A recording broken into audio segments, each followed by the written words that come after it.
नारी का धर्म क्या है? केवल भगवान का चिंतन करना, पति को भगवान मानकर पति की सेवा करना। आज हम लोगों के रिश्ते बिखर रहे हैं क्योंकि धर्म का ज्ञान नहीं। मैया बताइए, आप में से कितनी स्त्रियां अपने पति से प्यार करती हैं? आप में से कितनी स्त्रियां अपने पति को भगवान मानती हैं? जो मानती हैं सो हाथ उठाएं। कौन कौन मानती हैं? सब नहीं मानती। पति को भगवान नहीं, क्या मानते हैं? दुश्मन। पति भगवान है। नारी को चाहिए पति को भगवान मानकर सेवा सम्मान करे, और पुरुष को चाहिए कि नारी का सम्मान। यत्र नार्यस्तु पूज्यन्ते रमन्ते तत्र देवता तत्रैतास्तु न पूज्यन्ते सर्वास् तत्राह फलाह क्रिया।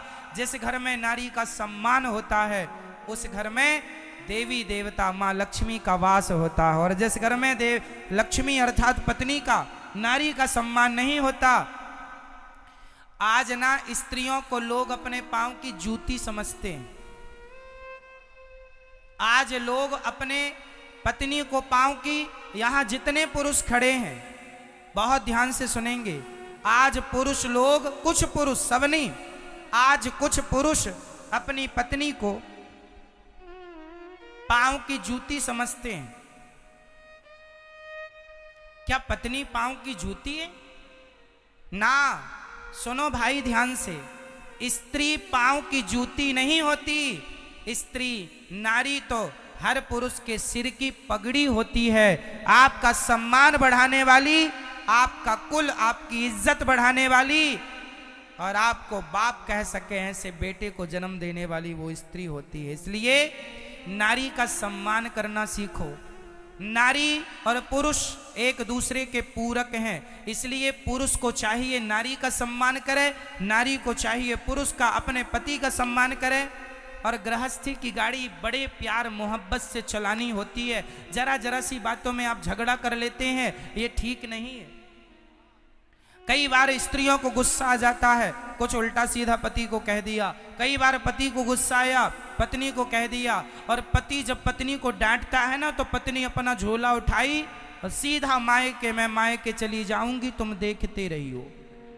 लो, तो ये मायका चले जाने से आपकी समस्या सॉल्व हो जाती है मेरी माँ? समाधान हो जाता नहीं। कभी भी पति पत्नी के झगड़े के बाद कभी यदि अपना भला चाहती हो तो कान खोलकर सुनना, पति पत्नी के झगड़े के बाद कभी भी आप मायके मत जाना, कभी भी घर छोड़ के ना जाना। झगड़ा 2 दिन का होता है, झगड़े के बाद सारी जिंदगी तुम्हारा पति ताने देगा, लो छोड़ के चली गई थी। गुस्सा 2 घंटे का होता है, ताने जीवन भर सुनने पड़ेंगे। और कल को तुम्हें और कलंक लगा दे कि कहां चली गई थी, कह दे कि अपने बाप के घर नहीं कहीं और गई थी, तो क्या करोगी? कह नहीं तो है। इसलिए कभी भी ये गलत रास्ते पर ना चलना। माना कि आप सीता जैसी पवित्र हो, फिर भी समाज ने सीता जैसी नारियों को भी कलंक लगाया कि नहीं। यदि समाज ने, संसार ने सीता को नहीं छोड़ा तो आपको और हमें क्या छोड़ेगा? इसलिए आप वो रास्ता ही ना चुनो जिस रास्ते में ये खतरे। कभी घर छोड़कर नहीं जाना चाहिए। और आजकल एक लड़की के घर बर्बाद करने में उसकी मम्मी का सबसे बड़ा हाथ होता है। एक बेटी के घर बर्बाद करने में सबसे बड़ा हाथ किसका? बेटी की मां का। कैसे? सुनो, सबके लिए नहीं, पर 95%, 95% ये केस सत्य है। जैसे आप अपनी बेटी से बात करती हो ना दिन भर 2-2 घंटे पंचायत, एक दिन पति ने कहा, हो गई बात मम्मी से, चलो थोड़ा काम बचा है। अरे हम तो अपनी मम्मी से बात करते तभी आपका सिर चढ़ जाता है, हमारी माँ तो सुहाती नहीं है आपको। लो भैया, उसने कहा कि काम में ध्यान दो, और 1-1 घंटे बतियाती रहती है। इससे क्या होगा? तुम्हारे पति पत्नी के रिश्ते में खटास पड़नी पैदा हो जाएगी। आपका पति कहता है कि तुम्हारी सास यहाँ भूखी बैठी है, उसे तो तुम रोटी देती नहीं हो, और अपनी माँ को फोन लगाकर पूछती है माँ भोजन कर लिया? नहीं किया बेटा, तेरी भौजाई ने नहीं दिया। लो, अब आपने भौजाई को फोन, अरे भाभी माँ को भोजन नहीं दिया। ले, खुद की माँ की इतनी चिंता है और यहाँ सास भूखी बैठी, उसे नहीं दे रही है, खुद तो दे नहीं रही है, और भौजाई से अपेक्षा रखती है कि वो मेरी माँ को भोजन दे। अरे हर बहू अपनी सास की सेवा कर ले तो इस धरती में ना कोई बहू परेशान होगी ना कोई सास परेशान होगी। हर लोग अपनी अपनी जिम्मेदारी ईमानदारी से निभाएं। सास अपनी बहू को बेटी की तरह प्यार करे। सास का धर्म है बहू को बेटी की तरह, और बहू का धर्म है सास को माँ की तरह प्यार करे, तो घर में कोई विवाद ही नहीं होगा, झगड़ा ही नहीं है। लेकिन इतनी सी बात बतानी लोगों की समझ में क्यों नहीं आती। जरा सी पति पत्नी में लड़ाई हुई, पत्नी ने फोन लगाया, माँ आज इन्होंने तो बड़ा डांटा, बहुत गालियां दी। अच्छा, माँ बोली अच्छा चिंता ना कर, मैं अभी गुंडे भिजवाती हूँ। ओ माँ ने लारियां भिजवाई, बेटी को उठवा लिया, आजा दहेज दिया है, कोई फोकट का थोड़ी लिया, आजा।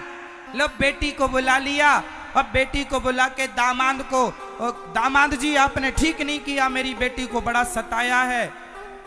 2 दिन बाद दामाद जी का फोन आया, पति का फोन पत्नी के पास, सुनती हो अब घर आ जाओ, बात हो गई, रात गई बात गई, खत्म करो बात। अब बेटी ने अपनी माँ फोन आया है, फोन क्या करें।